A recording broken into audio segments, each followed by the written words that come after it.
Bismillahirrahmanirrahim. Assalamu alaikum dear students. It's your physics class. As you all know that today we start our next topic, that is isolated system of unit number 3. Now what is isolated system? It is a system on which no external force acts upon the body.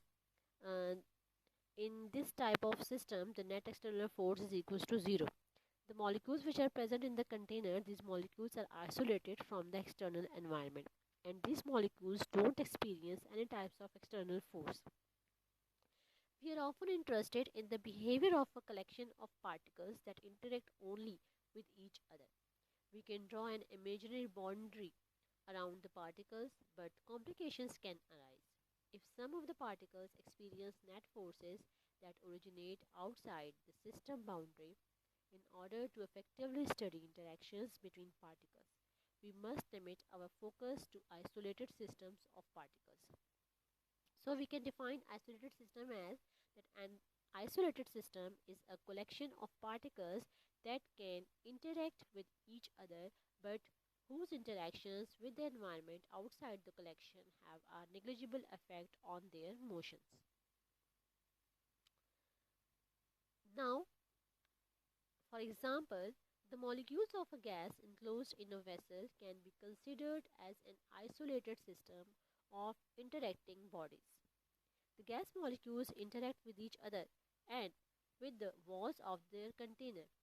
Other forces, such as those of the table holding up the container and the gravitational force, are considered to have a negligible effect on the motion of the molecules and container. Now, the Newton laws and the conservation of momentum.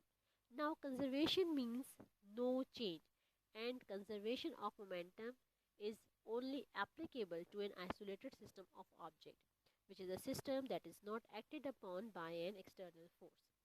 Now, for an isolated system, there is no net force acting, that is F equals to 0. Therefore, Newton's second law in terms of momentum can be written as, we know that it is F equals to delta P over delta T. Now, if F equals to 0, so 0 equals to delta P divided by delta T. Now, as we know that delta P is equals to Pf minus Pi, so the equation becomes 0 equals to Pf minus Pi divided by delta T. Now, by cross multiplication, we have delta T is multiplied with 0. So, it is also 0 equals to Pf minus Pi, and minus Pi, it will be plus when it is moved on the other side of the equality. So it is Pi equals to Pf. Or we can also say that in the absence of any external force, isolated system, the final momentum Pf of the system must be equal to initial momentum Pi. If no net external force acts on a system of particles, the total momentum of the system cannot change. Now, the change of momentum and collisions. Momentum does not change, or the momentum remains constant over the time. Conservation of momentum is mostly used to describe the collisions between the objects, and collision is defined as an event during which particles come close to each other and interact by means of forces is called collision. Now, for example, in a given figure, consider a system consisting two objects A and B of masses m1 and m2 moving with velocities u1 and u2. Clear?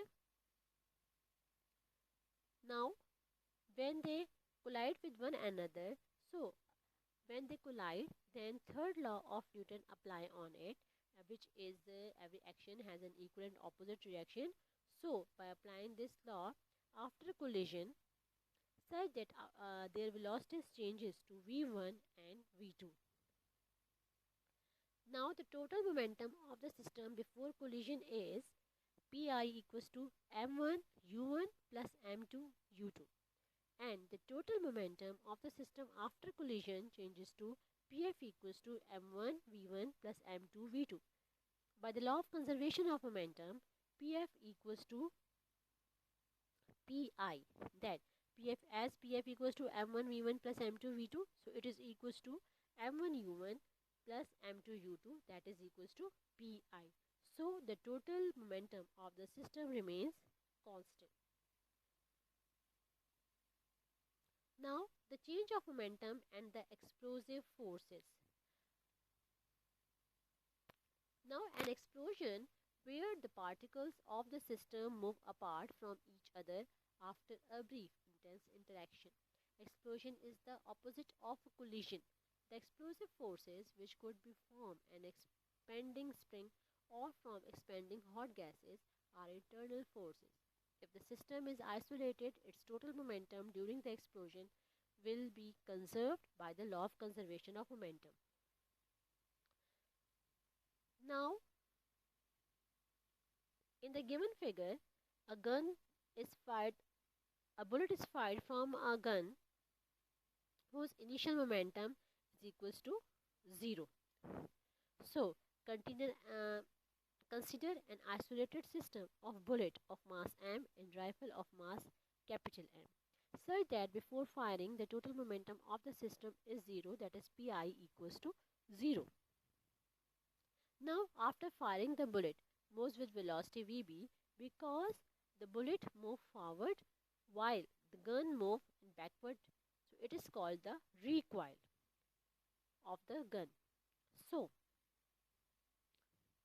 after firing the bullet moves with velocity vb in one direction and the rifle recoils with velocity vg in the other direction, such that the total momentum is again 0. So it will be mvb, which is the velocity of the bullet, plus mass of the gun into velocity of the gun, it is also equals to 0.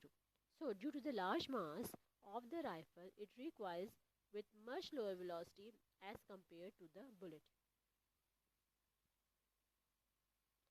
Now in the propulsion of rocket, now propulsion means to move or to move forward.